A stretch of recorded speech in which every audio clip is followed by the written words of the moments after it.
An unprecedented week in the NFL culminated in a landscape-shifting 24 hours that appear to have dramatically changed the league's stance on player protests.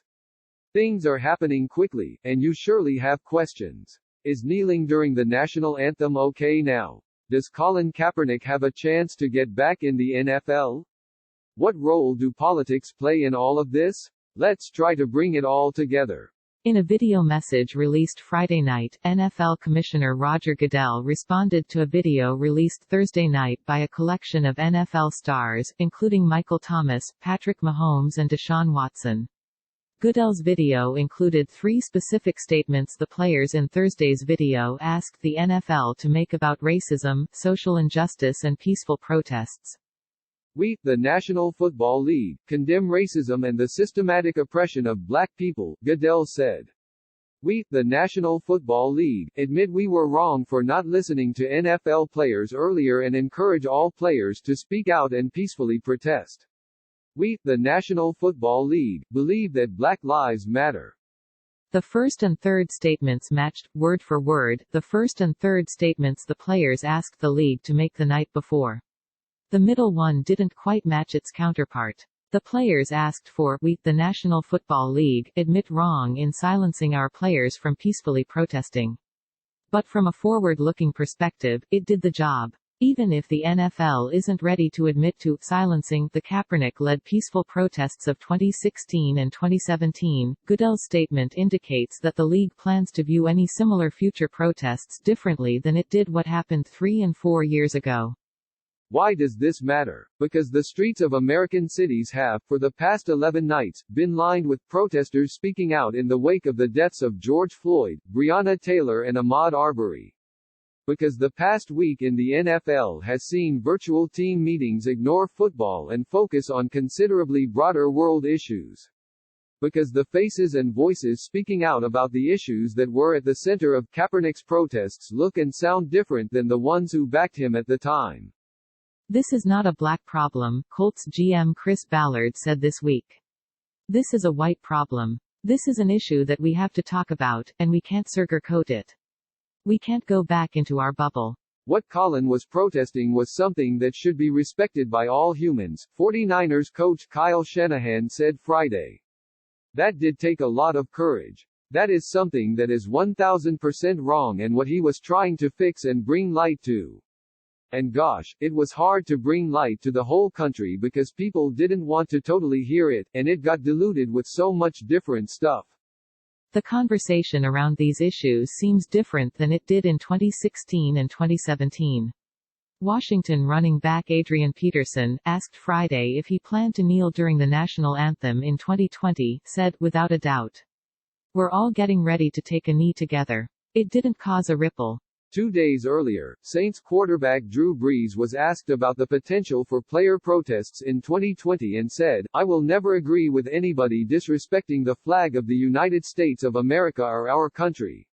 He was criticized by teammates and opponents alike for his insensitivity about the reasons for the protests and issued 2 apologies Thursday.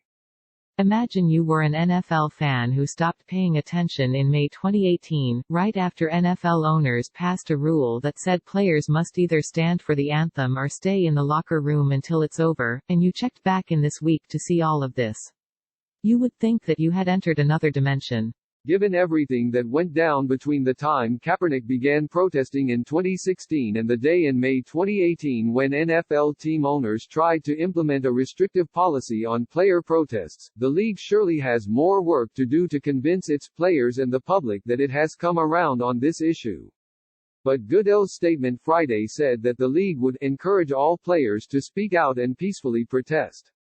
This allows us to look ahead to an NFL season in which players might be more emboldened than ever to speak out and stand up for what they believe, and owners might be more reluctant to tamp down protests than to allow them. Some questions that still linger for the next 5 months and beyond.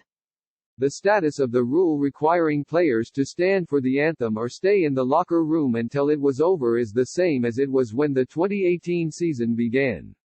The rule is effectively in limbo, as the owner's passage of it led into summer-long discussions with the NFLPA. The result of those discussions was an agreement that the rule would not be implemented, and it has not been enforced the past 2 seasons. No player has been fined for protesting during the anthem. Sources on Friday said the status of that rule remains unchanged as of now. It's entirely possible that the circumstances that have brought about this week's events, more players, coaches and general managers than ever speaking out, the commissioner issuing a statement in direct response to a request from his players, protests breaking out across the nation, could make an NFL team more likely to sign Kaepernick than it might have been before. There's little doubt at this point that a huge part of the reason no team has signed the quarterback since 2016 is the stance he took that year and concern about how people might have reacted to such a signing. But if the league office is now openly condoning the kinds of protests Kaepernick initiated, and if franchise leaders are directly addressing the issues of police brutality and institutional racism that Kaepernick wanted to bring to light, it's fair to think that those concerns might have abated. That said, I wouldn't expect a repeat anytime soon of this past November, when the league attempted to organize a workout for Kaepernick in front of teams in Atlanta, but it ended up being relocated and significantly scaled down because of disputes over how it was being administered and the injury waiver the league asked Kaepernick to sign.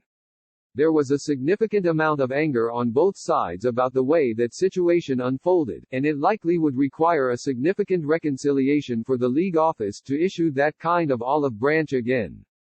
It's likely up to an individual team to give Kaepernick another chance. It already has. President Donald Trump, who is up for re-election on the Tuesday of Week 9 of the NFL schedule, tweeted Friday that Brees shouldn't have apologized for his Wednesday statement and used the words, "no kneeling," in capital letters.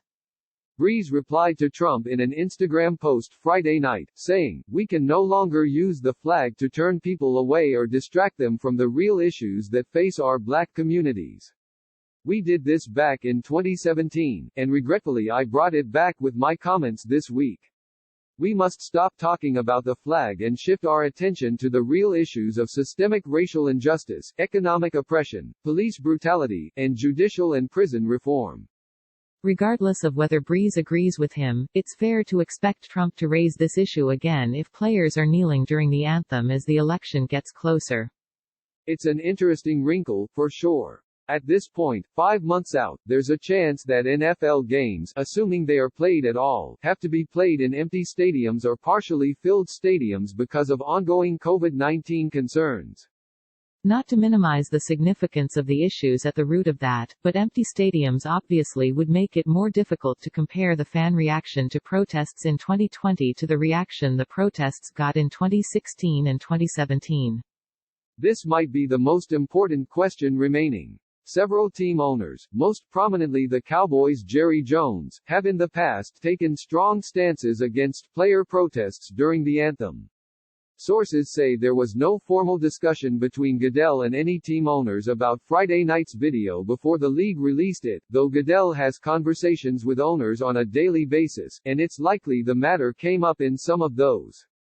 If there continue to be owners who are dug in on this issue, as there were in 2018, there's a chance that things could get touchy in some places between now and September. But if this week has taught us anything, it's that NFL players believe themselves to be in a position of unprecedented strength. If a team owner is going to speak out against protests, it's a safe bet that players on his team, and others, will speak out against him in return.